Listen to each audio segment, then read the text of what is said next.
Hi, this is Joyce Pellino Crane. I'm the news director at WestfordCAT, here today with the founders of Westford Climate Action, Carol Morse and Beth Perkins. So Carol, I wanted to start off this interview with a question about how you started, how the two of you got this organization going and why. Yes, early in the year, I just became more and more concerned with what I was seeing was happening with the environment and climate change. I looked at my little grandchildren and, thinking about their future. I'm somebody that's always loved nature and the environment. And so I decided that Westford really needed a group to fight for climate action.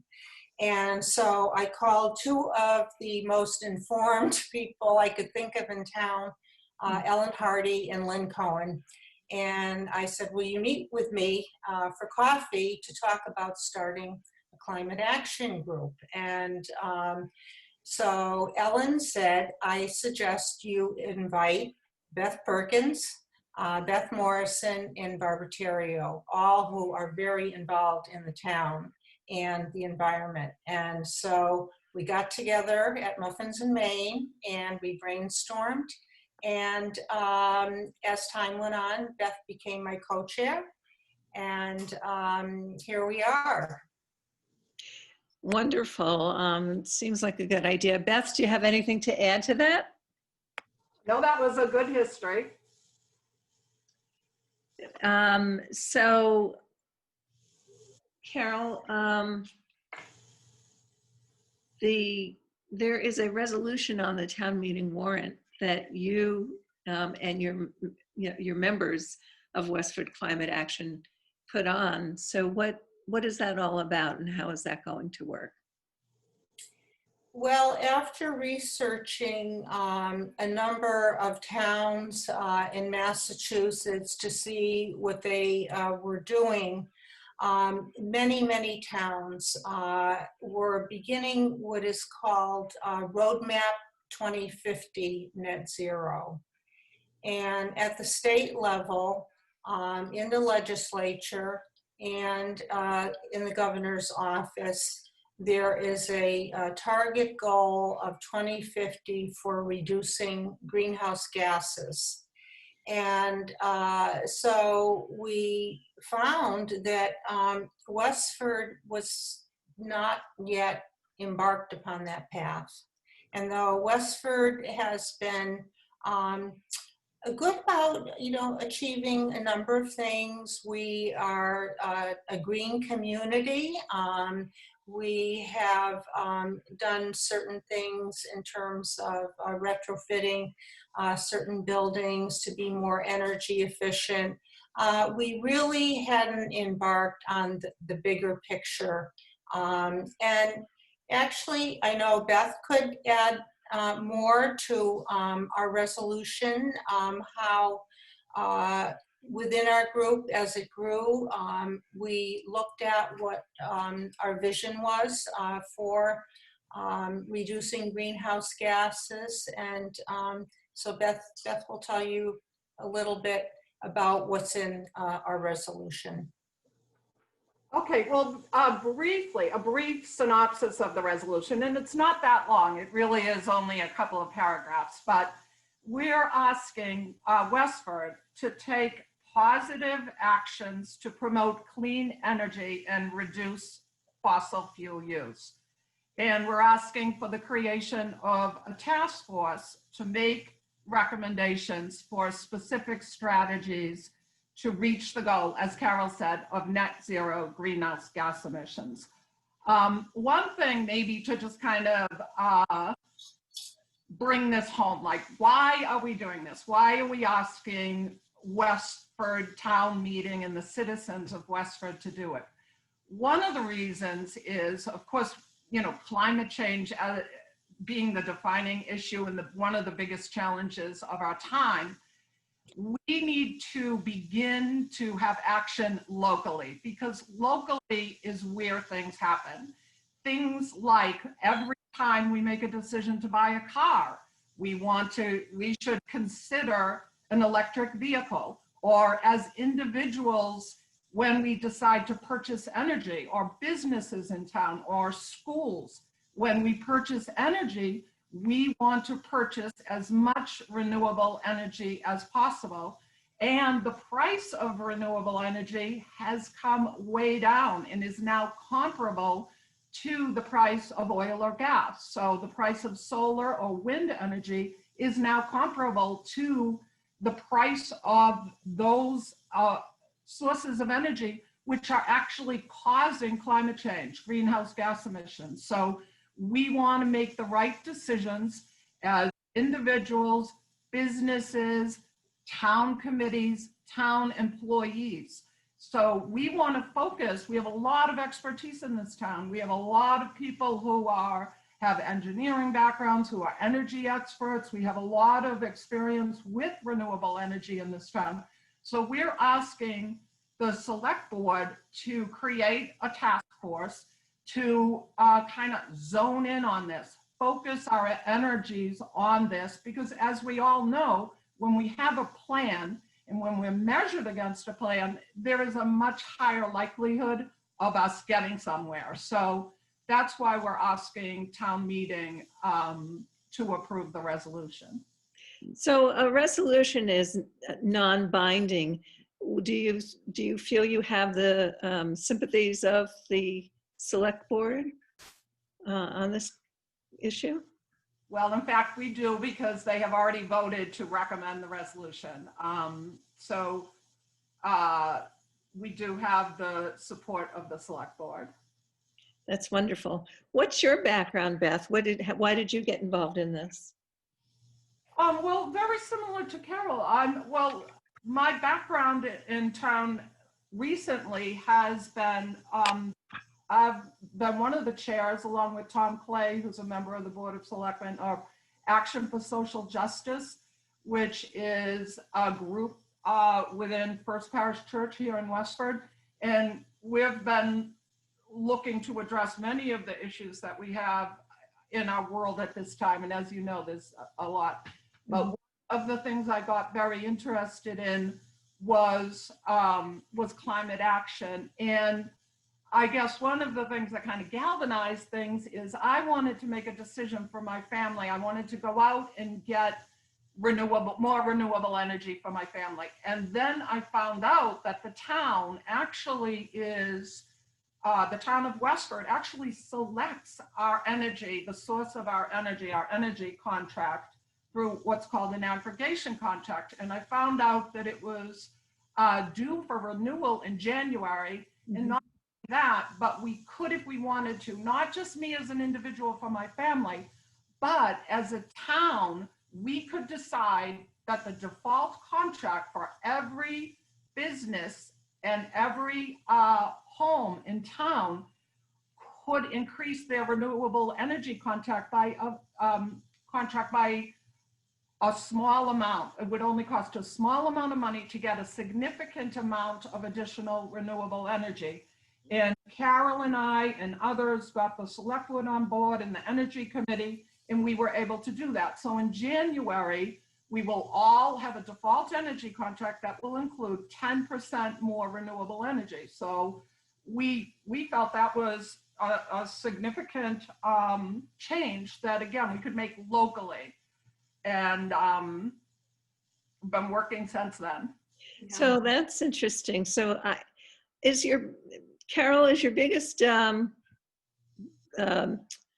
roadblock that it's just a very difficult topic to explain? I still don't get it fully. Like, I'll look at my bill and I'll see that there is this maybe it's an option. I live in Westford, and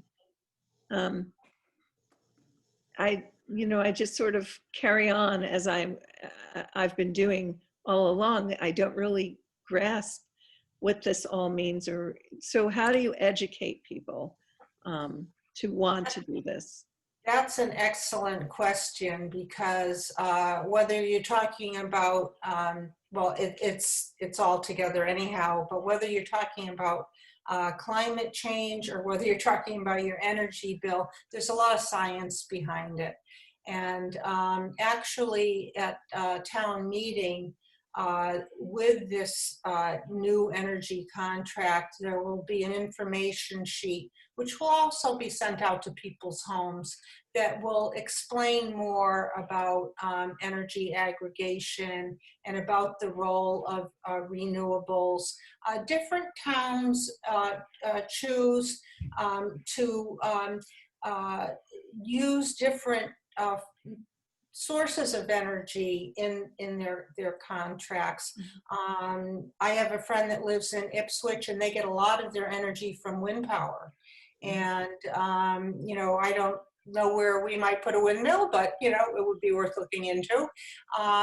But that is a big goal for Beth and I, for our group, is to educate the town on cleaner energy usage in town, and also on climate change. So that it's a big part of our mission.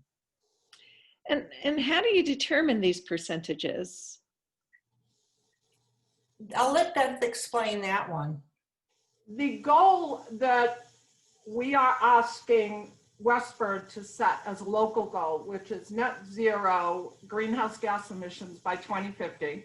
And there are intermediate goals too. We don't have to wait until 2050 to actualize any of this, but this goal we didn't come up with on our own. This is a goal that our governor, Charlie Baker, has supported. He has set it as a goal for the state of Massachusetts. And our state legislature, both the House and the state Senate, have approved by large margins to take on this same goal.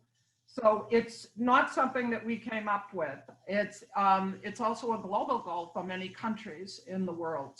So one of the great things of having a common goal is that there are a lot of resources for us to get help from. Other cities and towns are moving in the same direction. The state, there is an organization called Massachusetts Climate Action Network, and they provide towns with tools to create these roadmaps, to figure out what's my greatest source of carbon emissions right now in town, where are the low-hanging fruit, how can we plot our way towards improving that and towards reaching this goal. So we're not alone on this, and we can rely on the help of organizations and other cities and towns in our area. If you had to guess, what would be the greatest source of emissions? Would it be motor vehicles, trucks going through town, or what would, if you had a guess, what would you imagine is causing our greatest source of emissions? I think it's buildings, because of the fact that we are, you know, we're in New England, and we do, you know, have to heat our houses in the winter. And some towns are advocating heat pumps, which are more energy efficient. I think that will take a while to unfold. And also, I mean, I have looked at this. I'm just trying to remember how it broke down. Also, up until COVID, most people in Westford drove quite a lot, and I think it's because a lot of people for their work drive to 128 or drive to Boston, and so we had quite a high emissions level for vehicles, but buildings also high levels. And with that, one of the things at town meeting that we'll be doing is providing a handout of what can you do yourself as an individual. Yes. To help with this huge crisis. And one of the things that comes to mind when we talk about heating our homes is to get an energy audit. And Mass Save is an incredible organization that will come into your home for free They will check out areas where you might be losing heat in the winter, just your insulation level or type. They're amazing. We've had them come in ourselves, and they have put us in touch with people who for a very low cost will improve your insulation or seal up your doors better. And it's a wonderful source. There are things that we can do to become more energy efficient, lower our emissions. And this is, again, part of our mission to educate the town. So on the back of the handout that we'll be providing at town meeting, there will be a number of things that we can do as individuals. Very nice. You know, it occurs to me, this is, I know so little that I wonder, is it possible that this could be a global correction? That maybe the Earth does this every so many hundreds of thousands of years? Is it possible? Beth, what do you think? Well, I believe that we need to rely on scientists and organizations who have studied this for decades and who, by huge majority, approaching 100%, believe that the Earth is warming and it is greenhouse gases and it is being increased by human activity. So could I describe to you exactly how cigarettes cause cancer? I don't think I could tell you exactly. I would tell you that I completely believe that they do. And I believe it because medical and scientific professionals by huge majorities have proven it. And I think that climate change and the fact that humans are causing climate change has a very similar majority of scientists behind it. Okay, I have just a couple of more questions, and this one is just a personal observation. The winds are picking up around here in a way that I've never seen happen before. And just the other day, I think we had another, if it wasn't a microburst, it was certainly close to one where a tree came down on Depot Street. What do you each of you can answer? Carol, maybe you'll go first. What do you see happening? Why do you think this is happening? Well, I definitely think that climate affects weather, and we're seeing in the Midwest terrible droughts. We're seeing increased hurricanes. If we look at the number of hurricanes that have been counted this year as opposed to 5 or 10 years ago, it's really a huge increase. And so things like what you're describing with microbursts and winds and more storms definitely, I feel are part of that broader picture. What about you, Beth? Yep, I would agree. This is something similar. I was listening to the fire departments in California talk about the fires that are going on right now, and they were saying that they all, have heard in the past of once in a lifetime fires which are so big, so damaging that people who are on the force say, wow, that, once in a lifetime fire. Now these once in a lifetime fires are happening multiple times in the same year. So is every fire caused by climate change? No. Or every storm? No. But the fact that we have so many huge storms, fires, and droughts, again, scientists have studied it and resolved that it is an impact of climate change. In fact, we've had record, we're still in a drought ourselves here. in Massachusetts, and we've had record temperatures this summer, and it's all part of a pattern. Yes, I think I do agree with you that the climate seems to be warming and creating, new challenges for us. We're about to wrap up, but I wanted to ask each of you to, if you have anything that you specifically want the residents of Westford to know. Carol, do you want to start with that? Sure. I would like residents to apprise themselves of what's happening to our world, and to think of future generations, to think of how much nature affects our health and our well-being.